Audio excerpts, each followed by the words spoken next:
close to us, so I can draw close to you, right? You know why I chose you? Because you're not very tall. I don't want to choose a Swedish friend there. It would be awkward.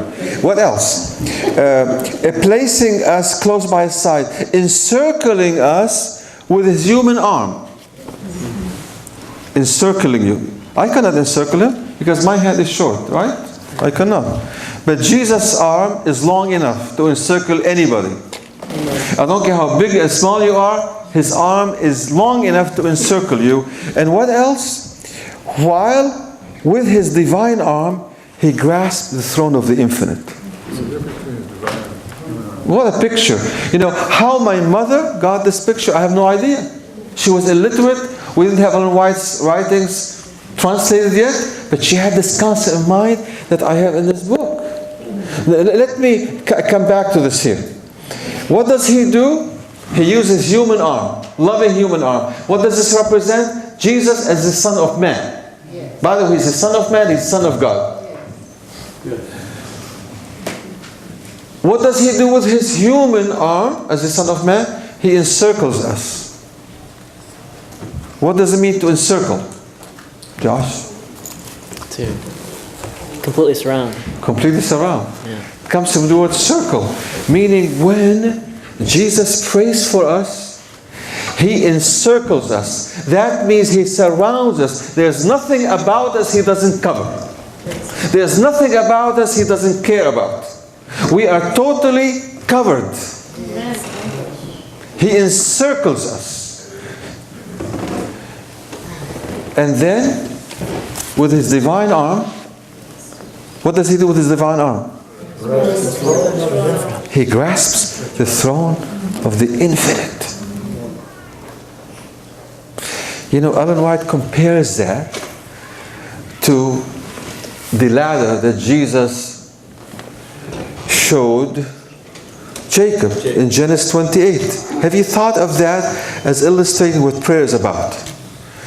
She said Jesus is the medium of prayer between heaven and earth. I love that, because the ladder reaches us where we are. If you feel you're at ground zero, if your prayer doesn't rise very high, the ladder reaches you where you are. It doesn't leave you there, it connects you with heaven. So Joshua, see, he is my sidekick here, he's going to help me, because he's an A student, right? If we haven't taught you enough at Southern, certainly Heartland teaches you the rest, right? I hope so. Now then, what did Jacob say after he woke up from that dream? What did he say? We want to apply this to prayer. What did he say? He said, God was here and I did not know it. That's what he said. This is the house of God. This is the gate of heaven. God is here, but I didn't know it. How often God is there encircling us with His Spirit, but we are not aware of it. And then what else did He do? He took the stone. What stone? What did He use the stone for? One he rested on. As a pillow. Can you imagine? That was a hard pillow. Brother Thompson, Sabrina, at our senior age. Are you seniors, by the way? No. Sorry about that. But he is, but I don't know about Sabrina. I'm so sorry. You know, you Brother Tommy, you just robbed the cradle, didn't you? Yes. May the Lord forgive you. You know, as we get older, we need to have soft pillows. When I was young, I didn't care. By the way, thank you for the hotel you reserved for us. The pillows were so soft. I slept so well. But he had a stone for a pillow. The night before, he felt like he was a criminal. Conspired with his mother, deceived his father he was going to see again. Stole from his brother. We're told by inspiration he was chased by murderous bands. He was hunted down by vicious beasts. But the guilt in his heart was even more than that. So before he fell asleep, he said, Lord, help me if you can. I mean, he felt he was a terrible sinner. But Jesus didn't abandon him. He sent him that dream, connect him with heaven. So he took that stone that he slept on What did he do with it? That's what he But, built the altar. don't feel, we're all to help you here. Help us here. What did he do with the stone? He made an altar out of it. My. And we're told that the stone represented his prayer life at that moment. It was small, hard. The desert was full of these stones. And by the way, it was horizontal. We call that pillow prayer. You know what a pillow prayer is? A pillow prayer is the prayer that surveys the landscape. Compare yourself with other people. But in the presence of God, what happened to the pillow? It became what? Altar. What's another word that starts with the letter P?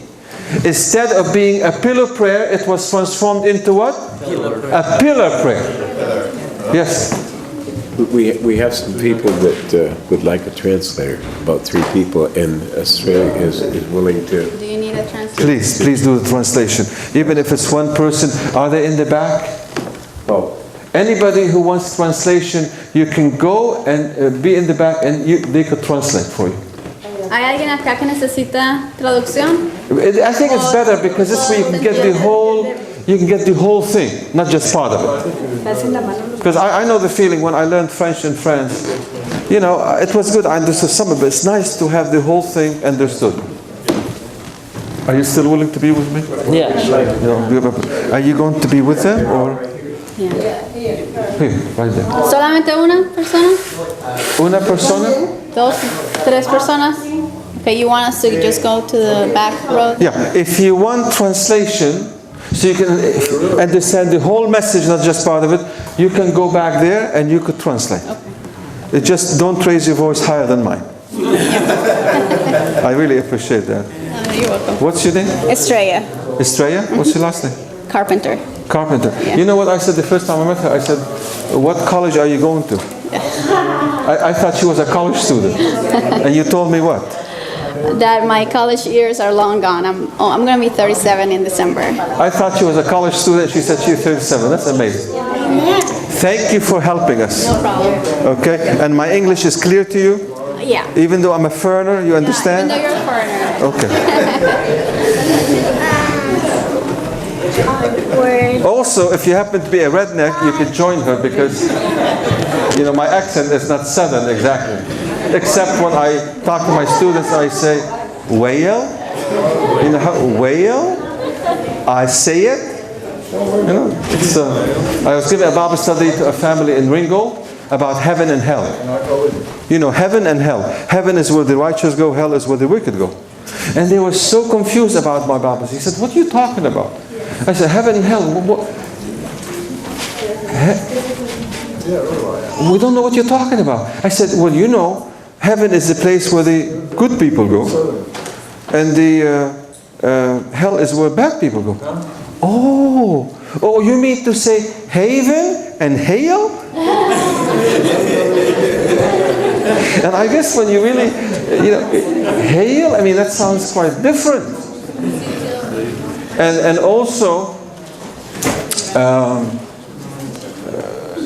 you know, I'm learning some dialect, and maybe before in my testimony, I'll just share with you something about my accent.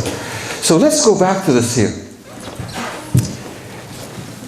A pillow prayer, most of our prayers are pillow prayers. In the presence of God, they can become pillar prayers. take it easy.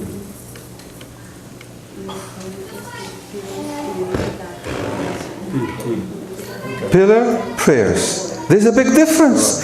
One of them is horizontal, the other one is what? Perpendicular. It reaches the throne of God. So, he made a pillar out of that pillow. And like a contrast, pillow prayer becomes a pillar prayer. Now what else did he do with it? After he made a pillar out of it, pointing heavenward. What did he do? He anointed it. What does it mean to anoint? You consecrate it, you give it over to God, right? Just like in the sermon I said, my prayer was like a trickle of water. What you have, give God. Anoint it to God, consecrate it to God. And what He will do with the trickle of prayer, He will plunge it in the Niagara Falls of Jesus' prayers. What does He do with your short pillar prayer? You give it over to God. Ellen White said He aligns it. You know what the word align means? Alignment? What does that mean? When you align your car, what happens when you align your car? It makes it so that both tires are parallel with each other. Exactly. Parallel, that's a good word. Even though our pillar prayer is very short, yet it's pointing heavenward, it's anointed for God, it's going over to God. And what happens? He aligns it with the mystical ladder, Jesus. He unites it, if you please, with the mystical ladder, Jesus. And then your short pillar reaches the gates of heaven because it's attached to the ladder, Jesus. That's what Ellen White said. Jesus is a medium of prayer between heaven and earth. Thank you so much for helping me. I'm going to use other people here. Now, the other thing I want to say, I said that Jesus is that ladder, right? Thank you for playing. Did you play the piano today? Did you play the piano? Thank you for playing the piano. My wife enjoyed that. Do you play the piano too? Not at all. She's like me. They are the musical. Yeah. Tell me now, does the Bible tell us anything about Jesus being that ladder? Or that ladder represents Jesus? Does the Bible say anything about that? Now when I ask somebody a question, it's just like a classroom here. If somebody else wants to help us, it's okay. Please. Do you remember anything in the Bible where it says the mystical ladder, this ladder Jacob saw, represents Jesus? Yes? Do you have the answer? Where? John chapter 1 verse 51. Are you a theology major? Pastoral evangelism. Where do you go to school? Pardon. Wow, you just knew it like that. Because very few people can answer my question. That's why I leveled this hard question to your teacher. Are you telling me the student exceeds the teacher? That's exactly true. John 1:51, right? And Jesus was talking to Nathanael, and Nathanael was pleasantly surprised. And Jesus said to him, henceforth you will see what? The heavens open. And the angels of God, that like Jacob, like Genesis 28, the angels of God descending and ascending upon who? The Son of Man. Isn't it amazing? The Son of Man is represented by that ladder. Jesus, the Son of Man, is that ladder. That's what Ellen White said. He is the medium of prayer connecting earth with heaven. And the hope we have about this is the ladder can reach anybody. Anybody. I had a young lady come to my office, Dr. Samaan, my prayer life is short, is weak, is nothing. I said, how bad is it? She said, it is zero. Is there hope for somebody whose prayer is a zero? Yeah. There's hope. What do you mean there's hope? It's a zero. I said, Jesus is that mystical ladder. And by the way, have you ever seen that suspended in midair? The ladder is always anchored on ground zero. Jesus reached Jacob where he was, on the desert floor. And then he connected him with heaven. That's why the Spirit of prophecy says, by the way, I'm talking about the Spirit of prophecy. Isn't that wonderful? We have such a wonderful gift. Amen. In these last days. Amen. You know, when your wife who loves you, when your husband who loves you gives you a birthday gift, wouldn't you cherish that? Amen. Wouldn't you cherish that? Amen. And God in these last days is giving us such an awesome, precious gift. And most of our people don't read that gift. Won't that be sad? When I teach a class in last day events, eschatology, you know, instead of assigning textbooks from this philosophy or the other, you know what I assign to my college students? The book Great Controversy. Amen. Won't that be sad? If they read every book except the book Great Controversy, Seventh-day Adventists. So they say, well, you know, they all have that book. Except the only problem is not having it, the only problem is reading it. So in my class, I assign them to read it, and I entice them with points. It's called sanctified bribery. You read so many chapters each week, and you give me a book critique, and I'm going to give you points. In the process, they read the book finally, and their lives are changed. So I'm thankful for this gift. And then she said, therefore, when you think of that ladder Jesus, and when you pray with Jesus, and she used two verbs that begin with the letter C. In English you call this alliteration, right? Therefore, cling to Jesus and climb upon Jesus. I like that. Balance. Some people are a bunch of clingers. Can you imagine seeing a painter putting his ladder against the siding of a building?